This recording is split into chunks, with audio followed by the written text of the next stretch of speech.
Welcome to the Complete Story Series, where we take trade paperbacks and single issues and we break them down into digestible bites to help you understand your favorite comic books in dramatic recaps. All alterations to the panels, text, and images are to prevent copyright problems, and all art is owned by its respective companies. Now, we've been doing the storyline of the Power Rangers, and it's one of the most epic tellings of the Power Rangers that I've ever seen. It involves everyone getting the powers of the Green Ranger. It involves an evil Tommy known as Draken, who has taken over an alternate timeline as Rita's loyal subject, and then come over to the proper timeline, and he's gone ahead and wrecked every single one of the Power Rangers. I'm gonna give you a quick recap as to how we've gotten to where we are, but know that there is a whole video series here on this channel so you can catch up. Now, the Power Rangers fought against Rita and her minions, and she had a new ally known as the Black Dragon. The Black Dragon was actually a robotic dragon, but it was discovered to be a shrunken Dragon Zord from an alternate timeline. The Power Rangers then learned that in an alternate timeline, Tommy stayed true to Rita Repulsa, taking the powers of the White Ranger, combining them with his Green Ranger powers, and becoming known as Draken. He then decided to go to the timeline that our Power Rangers are in and try to conquer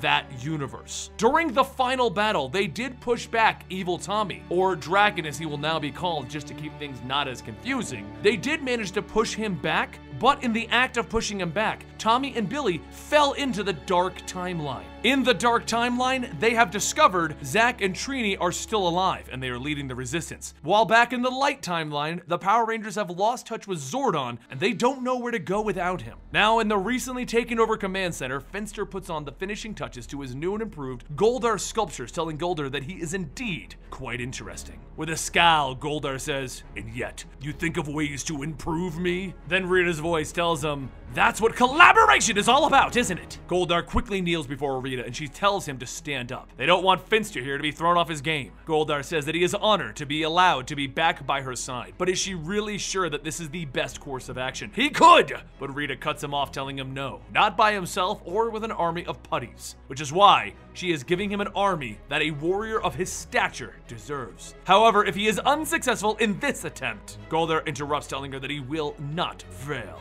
He has already been planning battle plans. Finster looks over at his shelf, stating that it seems that he's going to need more clay. But he'll only be a moment. A short while later, as Finster heads into the back room, he looks through the storage and then he finds something else that could be of use. Over in the Dark Timeline, Aisha leads Tommy and Billy through the mountains when Billy asks who exactly is in charge of the resistance. A voice calls from the top of the cliff, telling him that it's him, and everyone looks up to see Zack.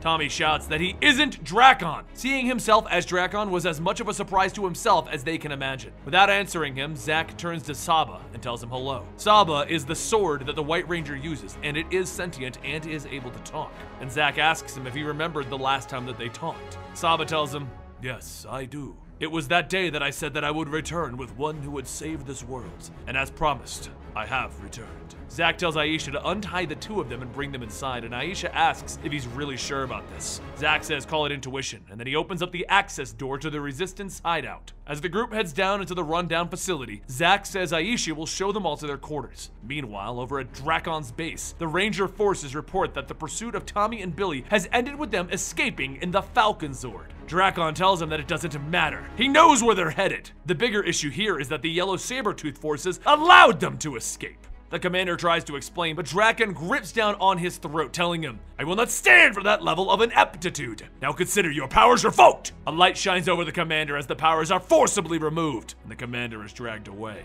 Scorpina then says that he sure does have an interesting leadership style, and Drakon tells her that when the time is right, we'll find a way to bring you back to your world. But first, there is an issue with the Rangers. Back in the Light Timeline, in a pocket dimension, Trini continues to go over the remains of the Black Dragon when there's a sudden call from Alpha. He tells everyone that, he's so sorry for being out of touch for so long, but he believes that he may have found a weakness in Rita's fortification. You'll be able to take back the command center and retrieve your powers too. As the Rangers in the Light Timeline prepare to move out, Billy in the Dark Timeline wanders through the Resistance halls, and he overhears some of the others stating that he looks just like him. As Billy walks into the records room, he sees a photo of this universe's Billy with the words, "In loving memory." As Trini eats alone, Billy walks up to her asking, "How did it happen? How did I die?" Trini hesitates for a moment and then tells him that their Billy died a hero during the Great Battle. He died saving her life. Over in the control room, Zack explains that day, the day that they all fell, the day that Drakon slowly took over. After ripping out his power coin, he managed to knock Drakon away, and he also got him to release his grip on Saba. But it was then that Saba escaped and they never saw him again until today. But before they could go on, Bulk runs in telling them that they have a problem. Drakon knows that they're here, and he's planning on mounting a huge attack. However, just then there's a loud explosion and Zack tells him it's already too late. Back in the light timeline, Jason goes over Alpha's plan with the other Rangers, and Alpha says, "This is so exciting! I cannot wait to see you again!" Over in the command center, Finster pulls the wire from Alpha's head, and Rita tells him, "Excellent work!" And then asks Goldar if he's ready. Goldar tells her, "Yes. All of us are ready." A short while later, on the ground of the command center, Alpha continues directing the Rangers to the entrance of the hidden pathway inside. Zack tells Alpha to just hang tight, they're almost there, and that's when the Rangers stop.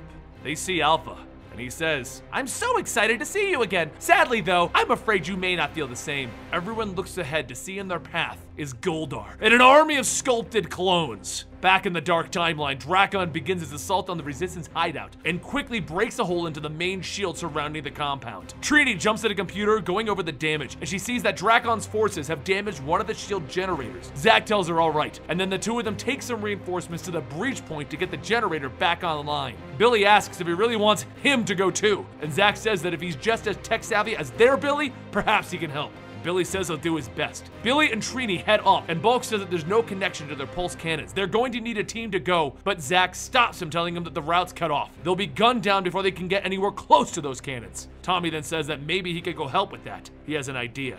That is, if Saba's up for it. And Saba says, "Anything that you need, Tommy." Meanwhile, in the light timeline, the Rangers fight against the Goldar clones, and Jason asks if they really found a way to clone Goldar. Alpha says, "Not clone, improve on. All of the physical skill, but none of the pesky mental shortcomings of the original." Trini hacks off one of the sculpture's arms, shouting that she doesn't care what they're doing to Alpha. All of these clones are just sculptures. They're useless without their limbs. The Goldar clone grabs his severed arm, and he laughs as he reattaches it, lunging back into the fight. The clones begin closing in, and Kim shouts that they really need to get out of here, so go high! Both Kim and Zack aim high, and they start firing into the ceiling, causing a cave-in and create an escape route. As the rocks pile up on the clones, everyone scrambles to climb out, and as they do, they start to see the towering Zord-sized Goldars looking right at them. Back in the dark timeline, Billy and Trini get to work repairing the generators, and as they finish one, Trini says that they need to figure out something before the hole gets worse, and they come for the relic. Billy says that he's heard them say relic a few times already. What exactly is the relic? Trini tells him that it's something that they've held onto for years, but never used in fear of Drakon being able to get a hold of it. She then pulls out a Morpher with Billy's power coin. It says that when Drakon was taking over, Billy lived long enough to get the coin and her to safety. She managed to keep the Triceratops power coin safe for all of these years, and as long as they have it, there's hope! In the light timeline, the Rangers call on the aid of their Zords to help them battle the giant Goldars. But even then, the Zord strength is not enough. One of the Goldars tackles the Sabertooth Zord, and they pull Trini out, and Rita shouts for them to bring her in!